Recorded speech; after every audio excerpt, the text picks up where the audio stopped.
আজ আপনাদের সাথে শেয়ার করব সুজির চমচম মিষ্টি। প্রথমে একটা প্যানে নিয়ে নিচ্ছি 1 বাটি সুজি।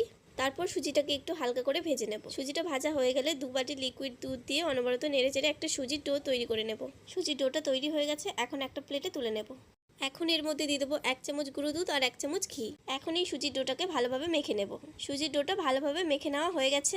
এখন এখান থেকে অল্প অল্প করে ডো নিয়ে ল্যাংচা মিষ্টির শেপে তৈরি করে নেব। বাকি মিষ্টিগুলোও একইভাবে তৈরি করে নিয়েছি। এখন গরম তেলের মধ্যে মিষ্টিগুলো একে একে দিয়ে দেবো। তারপর মিডিয়াম আঁচে মিষ্টিগুলোকে উল্টে পাল্টে লাল করে ভেজে নেব।